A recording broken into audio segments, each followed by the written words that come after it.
जिस्नि बोसोराव मावबोनो हायै खामानिखौ सरकारा फिन बिपिएफ सरकार फैफिनोब्ला मावफुंना होजोबगोन होनना आथिखालाव हाग्रामा महिलारिया बुंनायनि सायाव गोख्रों जादों थमास नार्जारिया। बे समाव हा रानना होनो हानाय आरो हा रानना होनो हायैखौ लानानै रोखा रोखा फोरमायदों टिसिएलसिसिनि मासिगिरि थमास नार्जारिया।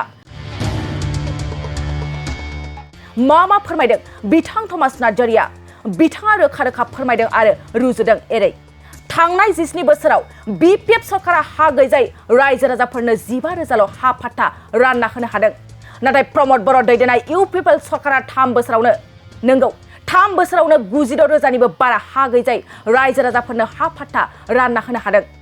फिन आरोबाव फैगौ जानुवारियाव बिटिआरनि हा गैजायै रायजो राजाफोरनो 10,000निबो बांसिन हा फाट्टा होनो थांगासिनो दं। इउ पिपल सरकारा 5 बोसोर आबुं जायैयावनो 96,000निबो गोबां हा गैजायै रायजो राजाफोरनो हा फाट्टा राननानै होनो हाबाय। बेफोर बाथ्राखौ खौरांगिरि मेलनि गेजेरजों बिथां टिसिएलसिसिनि मासिगिरि थमास नार्जारिया फिनजाथाय होदों। बेनि अनगायैबो थांनाय 17 बोसोराव बिपिएफ सरकारा 3,000 कौटि रां दाहार खालामनानै गालांदों। बेफोर दाहारफोरखौ दिनै प्रमद बर' सरकारा सुख'गासिनो दं। दिनै प्रमद बर' दैदेननाय इउ पिपल सरकारा हाग्रामा महिलारिया 3,000 कौटि रां दाहार खालामना गालांनायखौ सुख'यै 50% बांसिन दाहारखौ प्रमद बर'आ सुख'बाय। बिथां थमास नार्जारिया खौरांगिरि मेलनि गेजेरजों गोबां गोख्रों फिनजाथाय होबावदों दि जाय खामानिफोरखौ थांनाय 17 बोसोराव बिपिएफ सरकारा मावाखैमोन बैफोर खामानिफोरखौ बिटिआरनि सिएम प्रमद बर' बिथाङा मावगासिनो दं। थांनाय 17 बोसोराव गोबां रायजो राजाफोरनो हाग्रामा महिलारिया रेशन कार्ड होनो हायैखौ दिनै प्रमद बर' दैदेननाय इउ पिपल सरकारा होगासिनो दं। जाय खामानिखौ प्रमद बर' दैदेननाय इउ पिपल सरकारा मावफुंजोबनोसै नाथाय बैफोर खामानिफोरखौ 17 बोसोर सरकार सालायनायाव बेफोर खामानिफोरखौ मावाबालानो हाग्रामा महिलारिया फिन दासो मावफिननो नागिरदों होनना खौरांगिरि मेलनि गेजेरजों बिथां थमास नार्जारिया मा बाथ्रा बुंखो आबुङै मिथिना लानि फै। लोगोसे कुसुगाव ब्लक इउपिपिएल दोलोनि कमिटिनि जानानै क्रिसमासनि आरो निउ इयारनि बयनिसिमबो गोसो गोरबोजों हामलायथि जासिहरबाय। दा दिनैनि जे प्रेस मिट खुंनायनि मेन उद्देश्यआनो जाहैबाय मैया 23 तारिख 12/2023 दिनाव गाम्बारि बिलाव बिपिएफनि मोनसे मेल जानानै थांदों। दा बे मेलावहाय बिपिएफनि प्रेसिडेन्ट बा बारग' बिटिसिनि चिफ मानगोनां हाग्रामा महिलारि लोगोसे क'क्राझार वेस्टनि एमएलए मानगोनां रबिराम नार्जारि बिथांमोनहा बेवहाय बाहागो लाफैदोंमोन आरो बाहागो लाफैनानै बिथांमोनहा प्रेस मिडियानि गेजेरजों जोंनि इउपिपिएल दोलोनि मावथिफोर आरो जोंनि जे बिटिआर सरकारनि सोमोन्दै गोबां गाज्रि मुं सुनानै बिथांमोनहा गालांदों। प्रेस मिटनि गेजेरजों बिथांमोनहा बुंदों। दा बिनिनो फिनजाथाय होफिननो थाखाय जोङो दिनै बे प्रेस मिटखौ खुंनाय जादों। दा बिथांमोन बुंनाय बायदिब्ला जे बिथांमोनहा मैयाहाय जोंनि सरकार इउपिपिएल बिजेपि आरो जिएसपि जे मोनथाम दलजों सालायनाय जे बिटिआर सरकार बे बिटिआर सरकारनि खामानि दामानिखौ लानानै बिथांमोनहा गाज्रि मुं सुलांदों, नंखाय बाथ्रा रायजो राजाफोरनि गेजेराव बुंलांदों। दा बिथांमोनहा बुंनो हायो जों बिथांमोनहा दिनैनि तारिखाव बिथांमोनहा गाब्रायबाय। बिथांमोननि नावा जे गोदोहां बिनि थाखायनो बिथांमोनहा गाब्रायदों। गाब्रायनानै जानला मेनला बिथांमोनहा बाथ्राफोर बुंथिंगासिनो दङ, मिथिं दावथिं बुंथिंगासिनो दं। उन्दै सात्रफोरखौ लानानै बिथांमोनहा मिथिं खालामो, उन्दै सात्रफोरखौ लानानै बिथांमोनहा जयनिं प्रग्राम खालामो आरो बिथांमोनहा बिथांमोननि मेलेमाव जे फैबाय थानाय समाव गाज्रि खोथा बाथ्राफोरखौ बुंनानै बिथांमोननि फरायनायनिफ्राय बिथांमोनखौ जानगाराव दोननो थाखाय बिथांमोनहा जे हाबाफारिखौ लागासिनो दङ बे जोंनि समाजनि थाखाय एसेबो साबजाथावना खामानि नङा। दा बिनि थाखाय जोङो बिथांमोनखौ सोंखारियो जाहाथे भबिष्यताव बे उन्दैखौ लानानै जाय बिथांमोनहा भटार्स जानो गैया बै भटार्स गैयै बिथांमोनखौ लानानै राजनिति गेलेनायखौ जोङो मोजां मोनाखै आरो बे राजनिति गेलेनायनिफ्राय जाहाथे बिथांमोनहा गोजानाव थायो बेखौ जोङो गोख्रों रावजों बिथांमोनखौ सोंखारियो। दा बाथ्राया जाबाय मा जोंनि जे सरकारखौ बिथांमोनहा गोबां बाथ्रा बुंदों फारियै PMAY निफ्राय लानानै लामा सामानिफ्राय लानानै सोलोंथाइनिफ्राय लानानै गोबां खेथ्रआवनो बिथांमोनहा जोंखौ मा होनदों फेलार होननानै बुंदों। किन्तु बिथांमोनहा दिनैनि थारिखआव जों बुंनो हायो 17 बोसोराव बिथांमोनहा मा मावबोदों मा मावाखै जों बयबो आसि थुयै खिथानो हायो। PMAYG नि बेलायाव जों गोबां दुर्नीतिखौ नुबोनो मोनदों। बिथांमोननि आमोलाव PMAYG आ 17 बोसोराव 14,000थाल' न' जादों। किन्तु दिनैनि थारिखआव जोंनि 3 बोसोर जे प्रमद बर' सारनि सरकार सालायनायाव 3 बोसोरावनो 1,60,000निबो बारा न' लुफुंगासिनो दङ। आरो कसुगाव समष्टि हिसाबै जिहेतु आङो TCLC चेयारमेन आरो आङो समष्टियावनो गिदिंबाय थायो जोंनि समष्टियाव 4,000निबो बारा PMAYG आ लुफुंजानो थांगासिनो दङ बा लुफुंगासिनो दङ। बे 4,000थानि बारायाव 80%आनो कसुगाव समष्टिना अलरेडि कमप्लिट जाबाय। दा 20%आ आन्डार कनस्ट्राक्सनाव दंगासिनो दङ। आरो PMAYG खौ लानानै बिथाङा जे जोंनि BCDC चेयारमेन मेम्बार बिथांमोनहा जे दुर्नीति खालामदों होननानै बुंबाय थादों।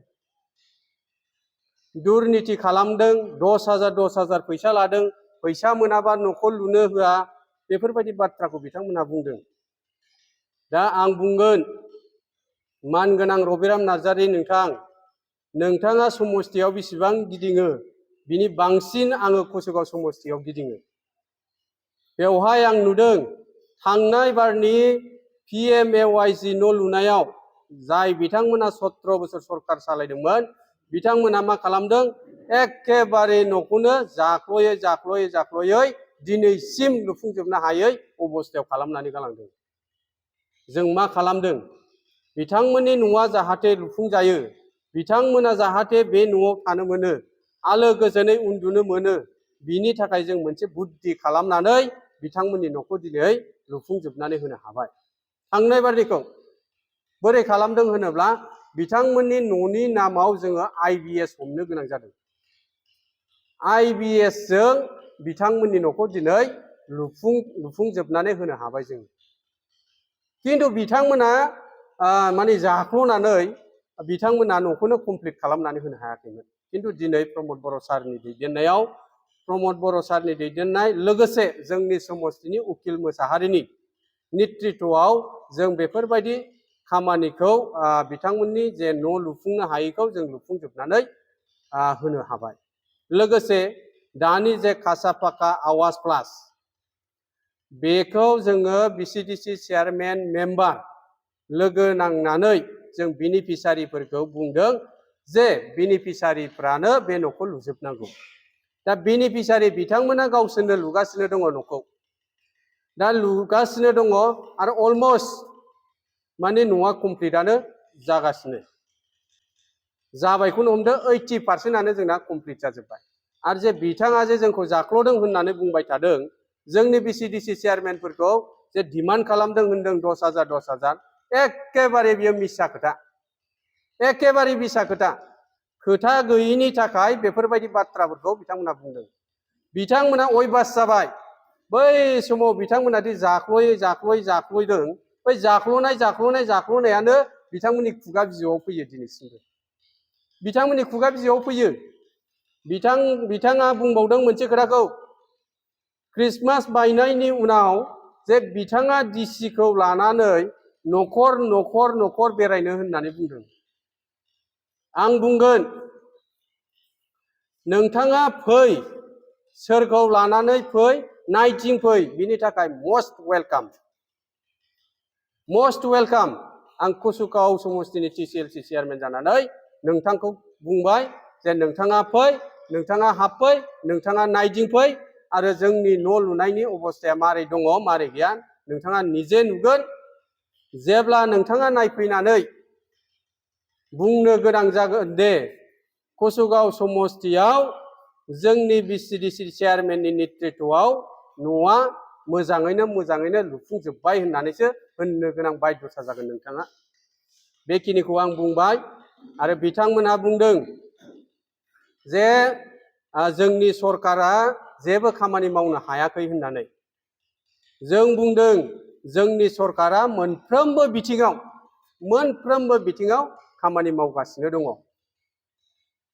मोनफ्रोमबो सेक्टराव माखासे गोनां फ्लेगशिप प्रग्राम लानानै माखासे मिशन लानानै प्रमद बर' सारनि नेतृत्वआव दिनै खामानिखौ मावफुंगासिनो दङ उदाहरन हिसाबै गोबां दङ इडुकेशन सेक्टराव गोबां खामानि मावगासिनो दङ थांनाय 17 बोसोराव जों नुबोबाय थादों गासिबो बांसिन एलपि स्कुलफोरनि न'नि बिल्डिंनि अबस्थाया बिराद गाज्रि स्कुलाव दै गसरजोबो अखा गसरजोबो सिजोबो डेस्क बेन्च अबस्था गैया दिनै प्रमद बर' सारनि दैदेननायाव गोबां एलपि स्कुलानो दिनै रिपेयार जाजोब्बाय रिपेयारिं खामानिया जाजोब्बाय आरो फैबाय थानाय समावबो 1000ता एलपि स्कुला जानुवारिनि गेजेरावनो रिपेयार जानोबो थांगासिनो दङ गोबां सेक्टरावनो खामानि मावदों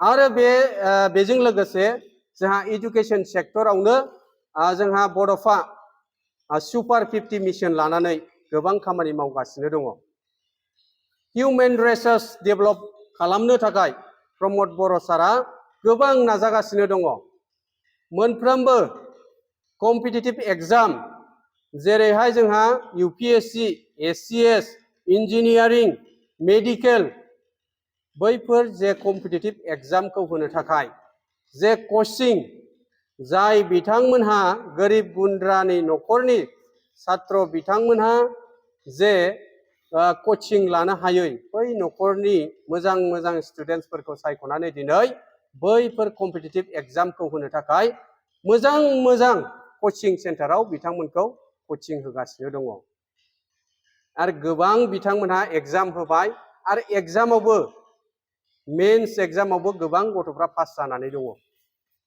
दा बेफोरनो उदाहरन हिउमेन रिसोर्स डेभेलप खालामनायनि बेफोरनो उदाहरन आरो गोबां प्रग्राम लादों एजुकेशन सेक्टरावनो बुंबा गोबां सम लागोन ओंखायनो आं खावलायो जुदि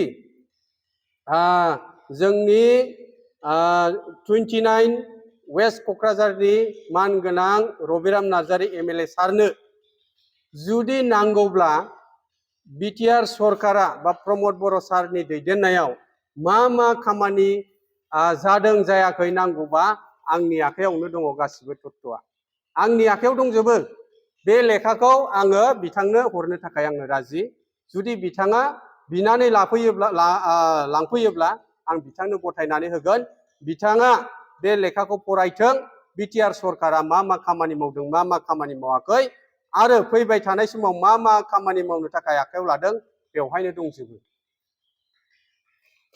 प्रमद बर' सारनि नेतृत्वआव हिउमेन रिसोर्स डेभेलप खालामनो थाखाय जे खामानि मावदों बेखौ बिथांमोनहा आसरित मोनदों बिथांमोनहा सम रायलायो जाहैदों जोंबो खोनायो आच्छा दानि प्रमद बर' सारनि दैदेननाय जे बिटिआर सरकारा जे बड'फा सुपार 50 मिशन लादों बेजोंथ' बिराद मोजां हिउमेन रिसोर्स डेभेलप जासिगोन जोंनिफ्राय जे बिराद मोजां मानसि ओंखारसिगोन जोंनि सरकाराव 17 बोसोराव जों मानो बोरै खालामनो रोंदिया बेखौसो बिथांमोना आफसोस जायो जों खोनायो बिथांमोना जौ लोंनाय बेदर जानाय समाव रायलायो जायो जोंबो बेबायदि खालामनाय मोनब्ला जोंबो आर गोबाव माने सरकार सालायनो हाबावगौमोन होनलायलायनानै रायलायो जाहैदों बेफोर नंगौ थार मानो होनबा बिथांमोना थांनाय 17 बोसोराव हिउमेन रिसोर्स डेभेलप खालामनो नाजायाखै बरंस समाज डिस्ट्राक्शन समाज डिस्ट्रयार माने समाजखौ फोजोबस्रांग्रा मानसिसो बिथांमोनहा खालामलांदों जेरैहाय जौ जुवा जेराव मोनो बेयावनो जौ जुवा लोंहोयो फेहोयो स्टुडेन्टसफोरखौ फेहोयो फरायफुनाय गथ'फोरखौ जौ लोंहोयै मा खालामदों बिथांमोना समाजखौनो गुबुंले खालामलांदोंमोन। दिनै बे समाजखौ फोसाबै 3 बोसोरावनो नोंथांमोनहा नुगोन दिनैनि थारिखाव कुनु मेला तेलायाव जौ जुवाखौ नुनो मोननाय नङा। दा बिथाङा बुंनो हागौ जोंखौ, किन्तु बिथांमोना 17 बोसोराव मा मावदों मा मावाखै जोंना 3 बोसोरावनो बिथांमोननिफ्राय बांसिन खामानि मावगासिनो दङ। गुबुन सेक्टराव गोबां खामानि मावगासिनो दङ। बिथांमोना मैया जे गाम्बारि बिलाव बुंबावदों माने जोंखौ माने सरकारा जेबो खालामनो हायाखै दिनैसिम। किन्तु मैयाहाय मा खालामदों बिथांमोनहा दहाय जोंनाव रिपर्ट फैजोब्बाय। मानसि लाबोनो थाखाय बिथांमोना 500 रां जासिदों जाहैदों। 500 थाखा। माखासे गामिफोरनिफ्राय दहाय रिपर्ट फैबाय जे मैया 500 जयनिं जाबा 1000 जाहैदों, ओरैनो मिटिङाव फैबा 500 जाहैदों। दा 500 खौ होनो हायैनि थाखाय दहाय जोंनाव टेलिफन फैबाय। जोंखौ मैया ओरै होननानैसो लांदोंमोन सार, दिनै जोंनो फैसाखौनो होआखिसैसो होनहरबाय। दा बिथांमोना माबायदि राजनिति खालामनो नागिरदों? बिथांमोना गोबां थांनाय 17 बोसोराव एखेबारे समाजजों खाबजायै गाज्रि हाबा मावनानै बिथांमोना राजनिति खालामबोदों। भायलेन्स, गान कालचार, नङा होमबा? नोंथांमोनहाबो मिथिगौ थांनाय 17 बोसोराव पुरा भायलेन्सजोंनो दुम दाखाल सिगि सग' खालामनानै बिथांमोना मा खालामदों? राजनिति गेलेबोदों। जोंबो मिथिगौ 17 बोसोराव जोङो अपोजिसनाव थानानै जों मिथिगौ जों मा खालामजादों मा खालामजायाखै बिथांमोनजों। न'निफ्राय ओंखारनो हानाय अबस्थायावनो गैयामोन। भट हैनायाथ' गोजाननि खोथाबावसो, भट सेन्टारसिम जों थांनोनो हायामोन। न'निफ्राय ओंखारनोनो जोङो थानमानमोन जोङो। होमबा बै माबायदि कालचारमोन बियो? सब समाय भायलेन्स, मोनाबानो न' सिङाव हाबनो गोनां जायोमोन। गाबोन भट दङ, मोनायाव जोङो मोनास्लाबनो हायै न'आवनो हाबनो गोनां जायोमोन। मानो होनोब्ला फैगोन सिगि फैगोन, लामायाव सोरबा ओंखारबानो बाइकजों हुख्रेमलांगोन, लामायाव सोरबा ओंखारबानो गारिजों हुख्रेमलांगोन। बिथांमोना एखेबारे जोबोद गाज्रि थासारि खालामबोदों। जोङोथ' जों नैबे गाम्बारि बिल फाथाखाथा ओनसोलनि मानसिफ्रा, खोला ओनसोलनि मानसिफ्रा कुसुगाव बाजारखौनो नुहैफेरामोन बै समाव। कुसुगाव बाजारखौ मानो नुहैया होमबा कुसुगाव बाजाराव थांनोनो गियोमोन। बेजोंदि माखासे मानसि दङना BPFनि गुन्दाबि मानसिफोर दङ, बेजों दुम दाखाल खालामग्रा मानसिफोर दंमोन बै समावहाय। दा बै समावहाय ओंखायनो जोंनि ओनसोलनि मानसिफ्रा कुसुगाव बाजार जाहैनो हायामोन, कुसुगाव बाजारसिम थांनोनो हायामोन, जोंनो थांनो हायामोन। बेबायदि दुम दाखाल बिथांमोना खालामबोदों। खिन्थु नायदो दिनै बिटिआर सुक्ति जानायनि उननिफ्राय दिनै मानसिनो मा नांगौ? मानसिनो जोंनो सान्ति नांगौ, सान्ति परिबेस, नङा होमबा? गोजोन थासारि नांगौ, जेराव जोङो मिनि खुसियै रायजो जानो हागोन, जेराव मिनि खुसियै जोङो बेफार फालांगि खालामनो हायो, जेराव मिनि खुसियै जों थानो हायो, नङा होमबा? बैबायदि परिबेसा दिनै 3 बोसोरावनो बेबायदि परिबेसा फैबाय। बयबो जिखुनु कमिउनिटिनि मानसि जाया मानो बै फारसेनिफ्राय बै फारसेथिं, गुबुन फारसेनिफ्राय गुबुन फारसेथिं दिनै दावबायहैनानै खामानि मावनोबो हायो। साहा ओनसोलजोंबो थांनो हायो, साहानि मानसियाबो खोला ओनसोलजों फैनानै फ्रि माइन्डजों दिनै खामानि मावगासिनो दङ। कुनु बाहाय दावराव दावसि गैया, कुनु बाहाय भायलेन्स गैया। दा जोंखौ बेल' नङा, बिथांमोनहा माखासे साबजाथावै रावजोंबो जोंखौ रुजुलांदों। दा मानगोनां रबिराम बिथांखौ आं खावलायो, बिथाङा राजनिति खालामनायाव जोंहा बुंनांगौ खोथा गैया। बिथाङा एमएलए जानांगौ जोंहा बुंनांगौ खोथा गैया। बिथाङा एमएलए जानानै मा लाबोनो हायो मा लाबोनो हाया जोंहा बुंनांगौ खोथा गैया। खिन्थु जों खामानि मावनायखौ गाज्रि मुं सुनानै गालांनायखौ बियो जोङो सैज्य खालामनो हाया। आरो बिथाङा इयुनाव जाहाथे फैनानै बेफोरबायदि भाषा बेफोरबायदि रावजों जाहाथे जोंखौ मुं सुलाङा, बिनि थाखाय आं बिथांखौ गोख्रों रावजों सोंखारिदों। जोंनि खामानि मावनायखौ बिथाङा मावाखै होनदों। बिथांमोना मा खालामदों? थांनाय बाराव बिथांमोननि जे सरकार सालायनाया मारैमोन? बिथांमोना साप्लाइनि कालचार दंमोन बिथांमोन। बुजिबायना? साप्लाइनि कालचार। थारमाने बिथांमोनहा मा खालामोमोन? खुन्दुं कम्बल माने साथा बेफोरबायदिखौ मा खालामो? साप्लाइ होनाया मानि थाखाय साप्लाइ होयो? रायजो राजानि मोजांनि थाखाय साप्लाइ होआ। साप्लाइ होनाया जाहैबाय जों बोरैहाय बिटिसिनि फैसाखौ बोरैहाय सोबख'नानै जानो हागोन, रायजो राजानो हरनाय फैसाखौ जोङो खावसेनिबो बारा जों बोरैहाय जानो हागोन, बै फर्मुलाजोंसो बिथांमोना साप्लाइनि कालचारखौ बिटिसिआव दोनबाय थादोंमोन। खुन्दुं थफ्लासेया जुदि 100 थाखाबा बिनि दामखौ मा खालामोमोन? बिथांमोना 500 थाखा लायोमोन। साथा गंसेनि दामा 100 थाखाबा बे गंसेनि बावसारखौ मा होगोन? बिसोरो 500 थाखा होगौमोन। 500 थाखा होयोमोन। कम्बल गांसेनि दामा जुदि 200 थाखाबा बिथांमोना मा होयोमोन? 1500 1600 होयोमोन। दा बिदिजोंनो हिसाब खिथाब खालामनानै बिथांमोना गोबां रां जाख्ल'दों, गोबां रां जाख्ल'दों। खिन्थु दिनैहाय प्रमद बर' सारनि दैदेननायाव, जोंनि उकिल मुसाहारिमोन सारनि दैदेननायाव दिनै मा जादों? जा गान कालचारखौ फोजोबजोब्बाय। गान कालचार सरि माने साप्लाइ कालचारखौ फोजोबबाय। बिनि असिलायै बिनि अनगायै गोबां बिथांखि रायजो राजानो होगासिनो दङ। जोंहा मोनथाम बिथांखि, बेनि उदाहरन हिसाबै आं होगोन। माइनाव सोरां दङ, नङा होमबा? आरो गियान सोरां दङ, नङा होमबा? अनसाय बिथांखि जोङो होगासिनो दङ, नङा होमबा? सेल्फ हेल्प ग्रुपफोरनो जोङो होदों 25,000 होबाय।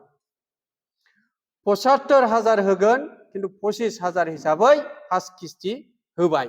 जोंनि कसुगाव समस्ति हिसाबै जोङो फार्स्ट बेचआवहाय जोङो 247 जननो होबाय। आरो सेकेन्ड बेच जोङो जानुवारियाव होनो थांगासिनो दङ 250 जननो। आं जोंनि समस्तिनि खोथाखौसो बुंगासिनो दङ। जोंहा गियान सोरां हिसाबै जोङो स्टुडेन्टसफोरनो, जाय बिथांमोना एडमिसन लानो हाया, जाय बिथांमोना लेखा बायनो हाया, बै बिथांमोननो जे स्टुडेन्टसफोरनो जों मा होदों? 5,000 गियान सोरां बिथांखि मुङाव बिथांमोननो 5,000 होनाय जादों। जोंनि समस्तियाव, कसुगाव समस्तियाव स्टुडेन्टसफोरनो जोङो बे बिथांखिनि दारै जोङो 500 जन स्टुडेन्टफोरनो होबाय। आरो जोंहा जानुवारि फेब्रुवारियाव बिथांमोननोबो आरो 500 जननो होगोन। आरो लोगोसे जोंहा अनसाय बिथांखि, जाय बिथांमोना फिसा फिसा दखान बेपारि खालामो, बिथांमोननोबो जोङो 5,000 करि होदों। बेवहाय मा होदों? 500 जननो जोंनि समस्तियाव जों होबाय। बिथांमोनाथ' खुन्दुं कम्बल होयो, नङा होमबा? खिन्थु जों होयो, बिथांमोननो जों थाखा होदों। थाखा होनायानो जाहैबाय बिथांमोननो डाइरेक्ट होयो। 5,000खौ जोङो 10,000 होदों होननानै जों बावसार खालामनानै 5,000 जों जानो हाया। खिन्थु बिथांमोना कम्बलखौ मा खालामो? 100 थाखानिखौनो बिसोरो 500 थाखा होनो, 250 थाखानिखौनो बिसोर 1200 थाखा होनो, नङा होमबा? दा बैफोरबायदिजों बिथांमोना बिटिसिनि फैसाखौ जाख्ल'जोबदों। जायनि माने 17 बोसोराव बिथांमोनहा मा खालामलांदों? 3,000 कौटिनिबो बारा बिथांमोनहा लाइबिलिटिस गालांदों। दिनै लाइबिलिटिसखौ सुख'यै दिनै 50%निबो बारा लाइबिलिटिसखौ सुख'बाय। 50%निबो। दा बिथांमोना जाबसिननानै गालांबाय दानि सरकारनो, बेसेबां हेडेक गालांदों। दा बेखौ फोसाबनांगौनि थाखाय जोंना प्रमद बर' सारा बिथाङा रह' खामानि मावगासिनो दङ। आरो मोनसे बाथ्राखौ आं बुंबावगोन, मैया जोंना 29 समस्तिनि जे एमएलए मानगोनां रबिराम बिथाङा हाफ पाट्टानि खोथाखौ बुंगासिनो दङ। हाफ पाट्टानि खोथाखौबो बुंलांदों। बिथांमोनालायनो गोबां हाफ पाट्टा होदों। 17 बोसोराव बिथांमोनहा मात्र 15,000ल' हाफात्ता होदों। 15,000ल'। किन्तु दिनै बिटिआर सरकारा 3 बोसोरावनो 86,000 हाफात्ता होबाय आरो जानुवारियाव 10,000 हाफात्ता होनो थांगासिनो दङ। टटेल 3 बोसोराव बा 2.5 बोसोराव बिटिआर सरकारा 96,000 हाफात्ता होनो थांगासिनो दङ। गोबां गुबुन हारिनोबो होनाय जादों बेवहाय माइनरिटिसफोर दङ, बेवहाय आदिबासिफोर दं, गोबां कमिउनिटिसनि मानसिफ्रानो बेवहाय हाफात्ता मोननो थांगासिनो दं। 96,000 मामुलि नङा। 17 बोसोराव 15,000, 3 बोसोराव 96,000 हाफात्ता होनो थांगासिनो दं। बिथांमोना मा खालामो? अबेबा मिटिङाव जोंना जोंना बिटिसिनि चिफ हाग्रामा महिलारि बिथांखौ माखासे हाफात्तानि सोमोन्दै भाषण होनाय नुदां ससियेल मिडियायाव, जे हाफात्ता नांगौना सेल्फ हेल्पनि फैसा नांगौ, हाफात्ता नांगौना सेल्फ हेल्पनि फैसा नांगौ। बिथांमोनहा सरकाराव फैबा होगोन जाहैदों। सरकाराव फैबा जाय खामानिखौ बिटिआर सरकारा मावगासिनो दङ, जाय खामानिखौ प्रमद बर' सारा मावगासिनो दङ, जाय खामानिखौ उकिल मुसाहारि सारा मावगासिनो दङ, बे खामानिखौसो बिथांमोना सरकाराव फैबासो मावगोन जाहैदों।